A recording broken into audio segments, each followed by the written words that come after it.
ডুমুরিয়া সহ বিল ডাকাতিয়ার জলাবদ্ধতা নিরসনে শৈলমারী রেগুলেটরের মুখে পলি অপারেশনের কাজ শুরু হয়েছে।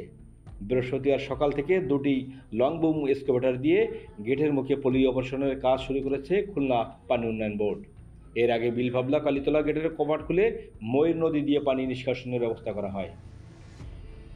একসময় প্রবল খরস্রোতা শৈলমারী নদী আজ অস্তিত্ব হারিয়ে হুমকির মুখে পড়েছে।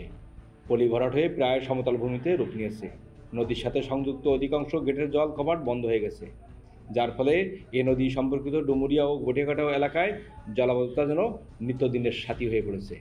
পানি নিষ্কাশনে উচ্চ ক্ষমতা সম্পন্ন দুটি সাবমার্সিবল পাম্প চালু হয়েছে 1.5 মাস আগে, কিন্তু প্রকৃতির সাথে যুদ্ধ করাটা খুবই কঠিন বলে মনে করছেন সুশীল সমাজের প্রতিনিধিরা।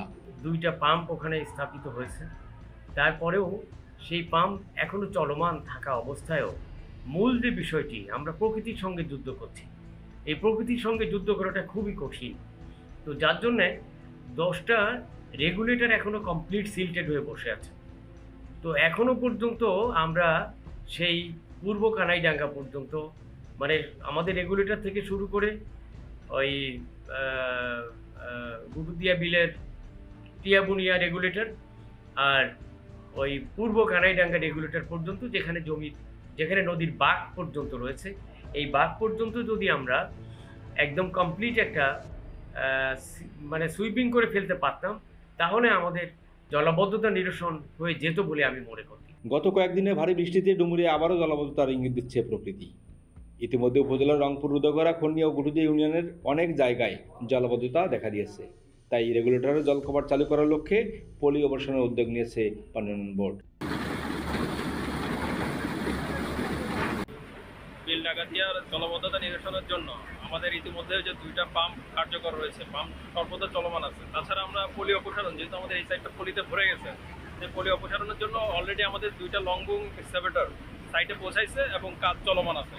আর অতি দ্রুত সম্ভব, মানে 2-3 দিনের মধ্যেই আমরা 2টা ভাসমান নিয়ে আসবো, এবং ভাসমান আর লং বুম যদি একসাথে কাজ করবে, আশা করি আমরা অতি দ্রুত সম্ভব হচ্ছে গেট ওপেন করতে পারবো, ফুলমারি 10 বেন গেট ওপেন করতে পারবো এবং আমাদের জলাবদ্ধতা নিরসন হবে। তাই সমাধানের ক্ষেত্রে আমাদের যে প্রকল্পটা আছে, সেই প্রকল্পটা প্ল্যানিং কমিশনে আছে ইআই এর জন্য, পরিবেশ ছাড়পত্রের জন্য এখন আটকে আছে। আমরা পরিবেশ ছাড়পত্রের জন্য অলরেডি যোগাযোগ করতেছি এবং একটা আমাদের কনসালটেন্সি গ্রুপকে দায়িত্ব দেওয়া হয়েছে, তারা দ্রুত ইআইএ সাবমিট করবে। ইআইএ সাবমিটের পর পরিবেশ ছাড়পত্র পাওয়া গেলে তারপর হচ্ছে আমাদের প্রকল্পটা নতুন করে, ওই প্রকল্পে আমাদের কাজীবাছা থেকে আমার আপার শোলমারি, লোয়ার শোলমারি, যেটা 15.5 কিলোমিটার, 15.5 কিলোমিটার আমরা ড্রেজিং করবো। আপার শোলমারি নদীর 2.8 কিলোমিটার হচ্ছে পুনঃখনন করবো। তাছাড়া 24টা খাল পুনঃখনন করা হবে এই বিল ডাকাতিয়ার সাথে সম্পর্কিত। আর 5টা মেশিন বসবে, সঙ্গে হচ্ছে আমাদের 5টা 35 কিউসেকের মেশিন বসবে। এখন আমাদের 2টা বসানো আছে, আরো 5টা বসবে।